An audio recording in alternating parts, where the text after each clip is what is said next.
Welcome back to the Chasing Happiness podcast, an honest podcast about finding happiness, what it really means, and the process of getting there. My name is Crystal, and today I'm joined by an absolutely beautiful soul. I cannot wait to have a conversation. Jane Kleiman is the owner and founder of Sacred Space Yoga and Massage Therapy. And I have to tell you, when I first got introduced to Jane, I went to her website, and her website is the calm within the chaos. And I was instantly hooked and wanted to have a conversation. So Jane, for people who are listening who maybe aren't familiar with who you are and what you do you want to give yourself a brief introduction? Sure, I'd love to. Thanks for having me, Crystal. I am a yoga teacher, a Reiki master, a lifetime sort of seeker of how do I do this human existence a little bit better and happier. And I have a son who is 20 and a daughter who is 13. And my son has autism and intellectual disability. And that sort of kind of put a wrench in my seeking abilities and also my happiness abilities. And so I ended up going to get my yoga teacher training, and I'm Kripalu certified as a 200-hour teacher. And once I got that certification, I realized how much it had helped me, and I really wanted to help other parents of kids with special needs. So I founded the Calm Within the Chaos. And it's a movement and support circle, and we meet monthly to have community first and foremost, but also to do more than just sort of come together and talk about all of the challenges. We celebrate our own achievements, our own accomplishments, no matter how small. If it is put my clothes on today. Yeah. I'm also the co-author of a best-selling book called Awakening the Divine Feminine, 18 Stories of Healing, Inspiration, and Empowerment. And that is a beautiful book of just how many challenges and many varieties of challenges we women use our divine feminine skills to face in ways that are graceful and lead us through whatever challenges we have. That's amazing. And I will, for everyone listening, put in the show notes, of course, the website, a link to the book, all the fun stuff. But one of the things you mentioned, Jane, was sort of creating this sense of community. And I know from personal experience, over the last couple of years, as we've dealt with COVID, a lot of people have lost the sense of the community they were involved in, or the community that sort of supported them because of this weird and crazy world we're living in. So how have you guys been able to manage your community and trying to, because what you do, I think, is so vitally important for everyone who struggles with any kind of sense of feeling isolated or alone in this struggle. Like, you're a mom who had a child that was born with a disability, and that's a big task to take on as a hurdle. And I don't want to say it's a hurdle specifically, but it must have felt overwhelming if you didn't already have community around you. So how have you managed community during this? Yeah, that's a great question. It's sort of a funny answer, but a lot of autism moms, our lives didn't really change that much during the pandemic. We are isolated. We tend to not be able to socialize the way that other moms, other families can socialize. And so, when we were forced sort of into our homes, we were just kind of like, yeah, this is where we spend all of our time anyway. And everyone's freaking out. And we're like, yeah, this is what we do. So part of what's been helpful during this time for us is knowing that we already have kind of navigated this challenge. So while it was incredibly challenging to be home with our children when they were not in school, for sure, there was a way in which whatever community that we did have, so maybe it's an online group, maybe it's people you call on the phone, that those just became even more important. And so when in the beginning, for sure, that is the biggest issue for special needs moms, really, is the isolation. You just think you're on your own. You don't know how to do this. You always feel like you're leaving something out because there's never enough information. There's never enough time to do all the research, to try all the things. And, you get a sense that, at least I did, that, well, if I just put all of my wants and desires and needs to the side, then I'll be able to focus on this and do what I've been tasked with doing. Right. And while that can seem like a logical idea because you want to be able to take care of your child, obviously, that doesn't work for very long. And we get into a state of despair. And so finding, finding community in whatever way you can, whether it's online. And I think that that's been where sort of the rest of the world sort of has kind of caught up with us, because we've been able to find our people online a little bit. Sure. But absolutely find a group. There are tons of Facebook groups that have, special needs, autism as their focus. And just to hear that, wow, someone else is going through what I'm going through. And sometimes the thing that's really helpful for when you're feeling isolated is you being able to help someone else and say, oh, I went through that. Here's what helped me. That goes a really long way to fighting that sense of isolation. That's huge. And I think it's really important for everyone, not necessarily just moms, to hear that, because I think often what happens, especially now in this digital world that we're living in, people automatically assume everyone knows about all of the resources and where to find all of the information. And sometimes just having someone say, hey, I did this thing, go check this out, whether you actually end up utilizing it or not, could be something new that maybe you haven't heard of or that you haven't tried. And so I love that, because I think the more information we can share with the world, the better off we're all going to be, regardless of circumstance. Yeah, absolutely. And people are often surprised, I think, at the gifts they have to offer others. And I think that's one of the sad parts of the way our society is sort of structured, is that we are sort of kind of taught, especially women, from an early age, not to brag, and not to celebrate ourselves in ways that actually feel good to us and to other people. And then when other people celebrate us, and then we, oh no, it's nothing. And right. If you can learn to even just say, gosh, thanks for saying that, thanks for seeing that. And just take credit, even, it's such a different, I just feel a different sense in my body when I feel into that and what that feels like. Yes. And that's such a big thing, because so I'm sitting here, people on the podcast obviously can't see us, but I'm sitting here shaking my head because yes, like we so often, and this just happened to me a couple of days ago, someone thanked me for doing something. And my first response to say, oh, I did nothing, right? Like that's the first instant thing that came to my mind. And I literally sat there staring at my little screen of what to type back. And I was like, no, that's not okay. I actually did help. It may not have been a big issue for me to help. It may not have, taken a lot of my energy or whatever, but I did help. You're welcome. Yes. Yes.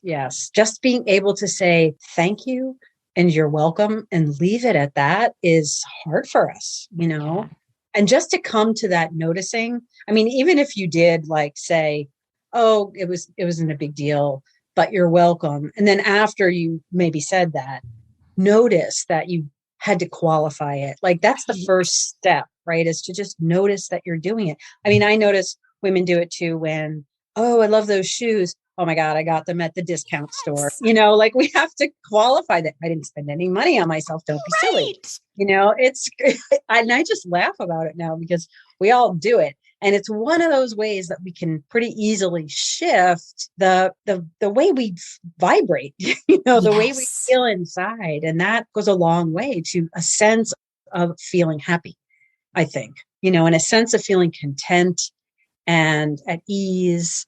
Another way that I often tell my parents is, we think we have so much struggle, so many things to take care of that we don't know how to recognize joy anymore. And to be able to slow down enough just to if it's tiny, sometimes just the feel of the cold pillowcase on your face when you put your head down on the pillow. Yes. And then just that sense of relaxing into the bed. like you're so desperate just to get to sleep, you miss that part. Right. You miss the warmth of the shower, just hits your body. And like those little moments that are baked into everyone's day that we can find joy in. The first breath of air you take when you walk out the door. I mean, if we can come to those appreciations, doing those small, tiny little acts, cultivate that sense of joy and that sense of contentment, makes it easier for you to say, thank you, you're welcome, and leave it at that.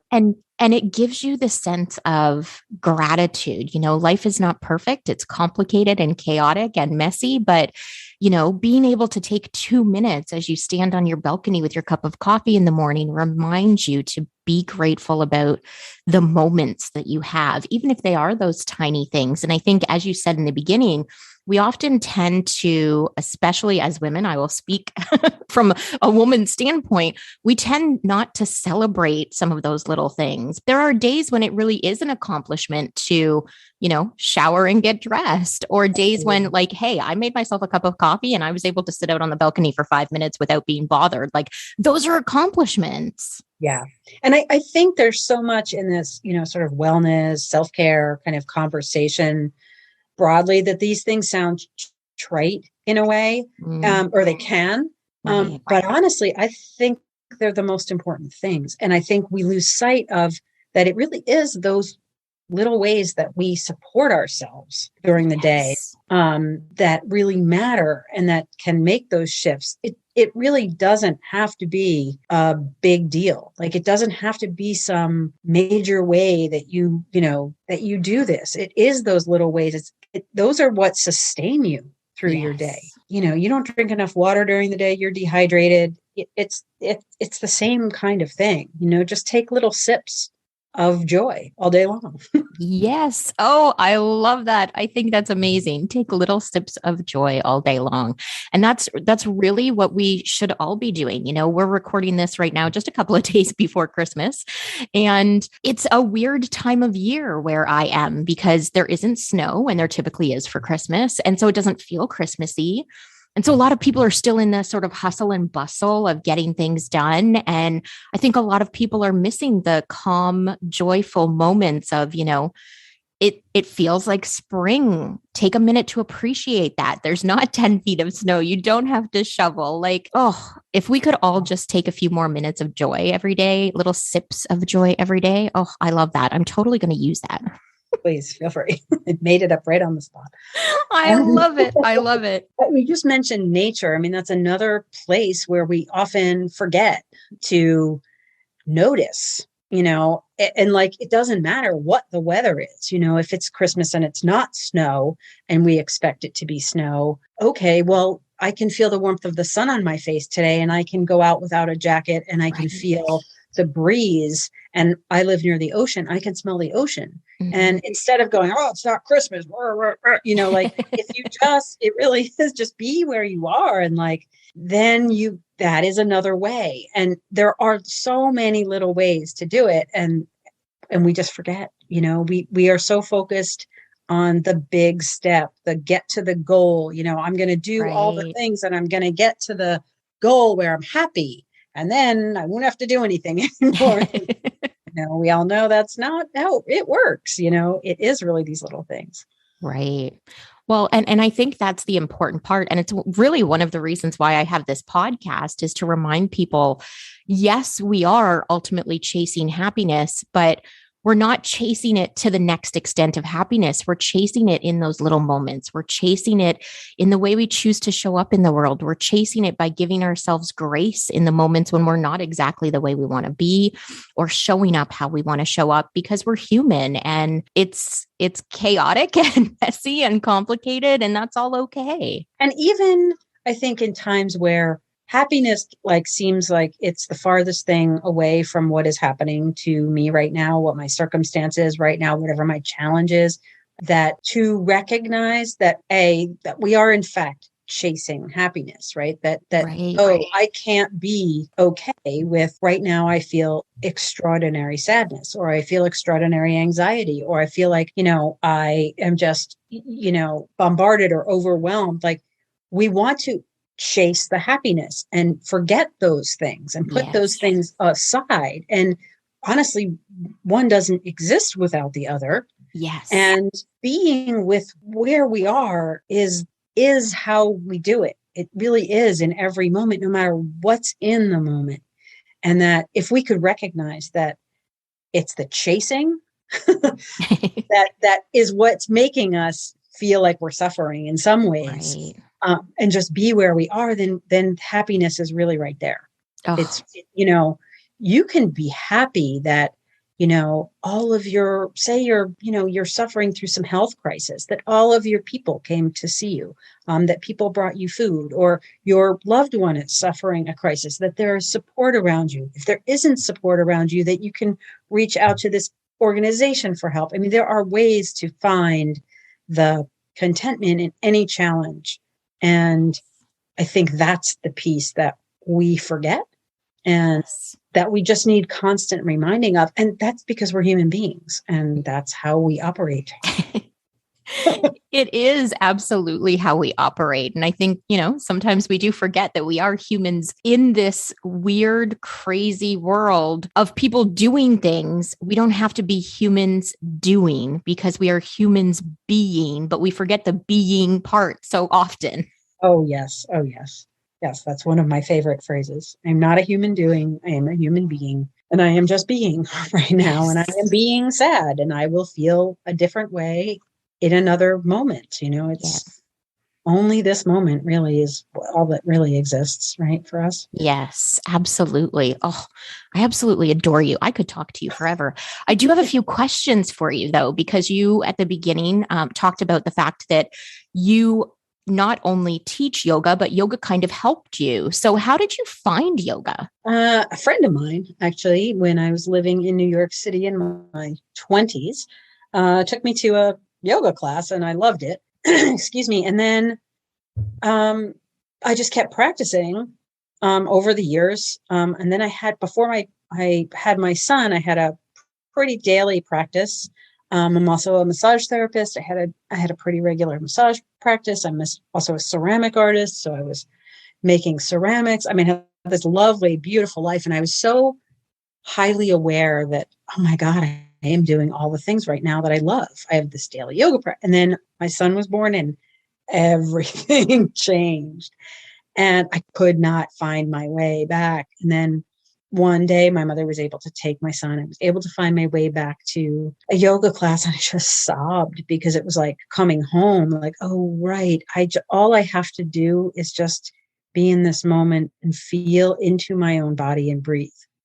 And honestly, that's really all that yoga is. It's just the quieting of the activity of the mind to be present in the moment. And we use asana, but asana isn't yoga. Yoga is that practice.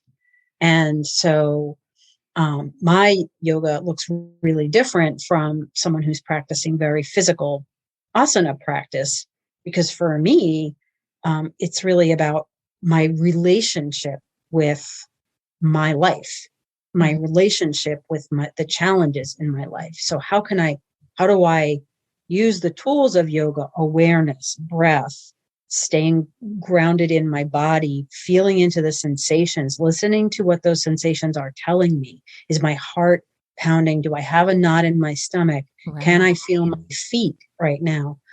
That's yoga, that's practicing yoga. And so those tools are really what brought me to a place where I could use what I was learning in my yoga teacher training in my daily life to be less react. And that's really, for me, what was key, is to not constantly be in a state of reacting to what was happening, that something would happen and I could step back for just a beat and observe what was happening, and then make a choice about how to respond.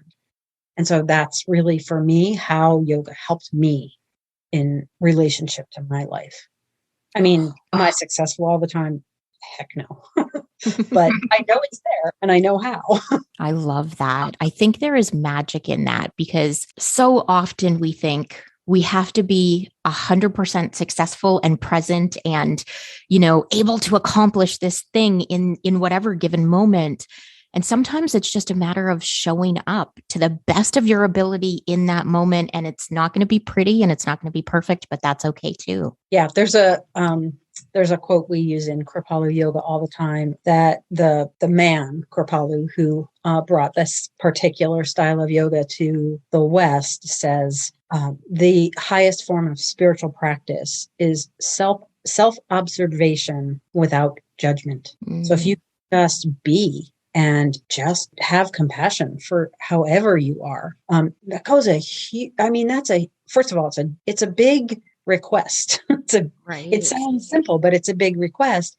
And it's something we practice and come back to all the time. And yet it's so exquisitely simple, and over time, if you practice it, there becomes a way in which you come to treat yourself as you would treat a friend who came and said, oh my gosh, here's what's happening with me and I don't know what to do. And you'd put your arm around that person and say, oh my God, that sounds really hard. I'm so sorry that that's happening. And how can I help you? I'm just here. It's okay. Everybody has challenges. Yes. And we don't do that for ourselves. And that compassion piece is gigantic. And we live in such an either or society. You are either happy or you're not. You either have abundance or you don't. We're never both and more often than not, we are both and. Yes. Most of the time. Oh, yes. And it's my favorite word. And. Yeah.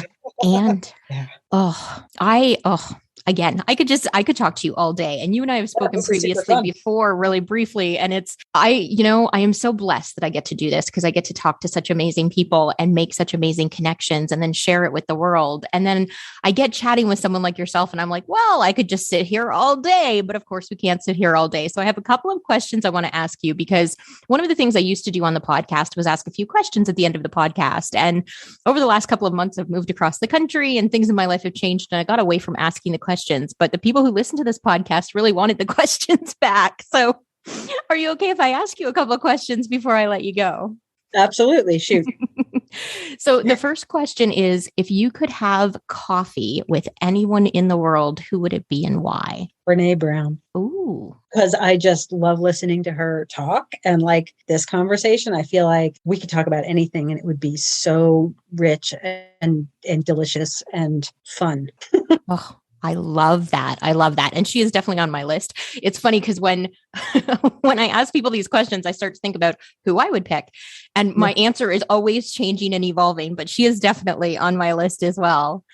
The next question is, if you could go back in time and give yourself one piece of advice, what would that be? Boy, oh my goodness. Trust yourself. Ooh, that's a big one. Yeah. Because I think we all used to. At some point when we were children, there was some point at which we trusted ourselves and we were taught not to, for whatever reason, from society, circumstances, trauma, whatever. But when we're born, we have the ability to trust ourselves, and that begins to disappear. Yes. Oh, that's such a great one. It's definitely something I would go back and tell myself too. Trust your gut. I don't know if I would listen, but I would tell myself. Right. And that in turn is part of the problem there, because I'm not sure that I would necessarily listen either, but I would certainly try. Sure. The last question, and this is my favorite question to ask people, because I think everyone has a different answer and there's magic in the differences, but also depending on the stage you are in life and the place you are and the time of year and all the other circumstances, I think it can change, because for me, my answer is consistently changing over time. So the last question is, what does happiness mean to you? Being able to meet myself and my life exactly where I am. That's huge. Oh, because no matter what is happening, if we can't do that, then we are either, as the Buddhists say, we are either grasping for what we don't have or what we desire, or pushing away what we don't want. And if we can just meet ourselves right where we are, then we're content. And really, I think when we say happiness, we mean contentment and we mean joy.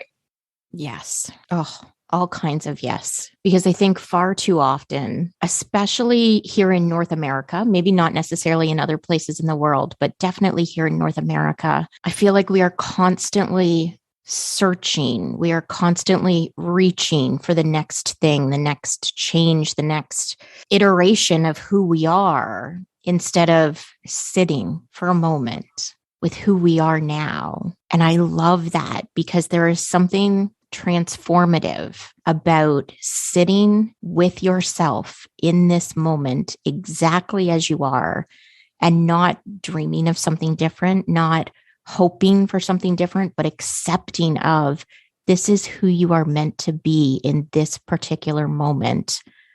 And it'll change and it'll grow and it'll whatever. But in this moment, you are exactly where you are meant to be. Absolutely. Yeah. That's beautiful. Oh, I adore you. I absolutely, first of all, appreciate you taking the time so close to the holidays. Of course. Gives me a respite. I'm happy to, take this moment and slow down and sit and chat about things I love to chat about. So thank you. It's been wonderful. Oh, well, I will definitely, for everyone listening, post in the show notes all of the links and all of the fun ways that you can follow Jane. And I cannot thank you enough for joining me. I'm blown away, every week when people come back to the podcast, when people like yourself join me to have conversations on this podcast. When I started this podcast 6 years ago, I wasn't even sure I was going to air the very first episode, let alone continue doing it for 6 years. So I am eternally grateful for your presence today. Well, thank you so much for inviting me. It's been so much fun. Thank you. And thank you all for listening. I will be sure to post everything in the show notes. I appreciate you guys coming back week after week. If you've enjoyed the episode, please feel free to share it with people who you think might enjoy it as well. And of course, follow Jane and her journey and everything that she does in the world as well. I appreciate you guys. I hope you have a wonderful week, and we will chat with you next week. Bye for now.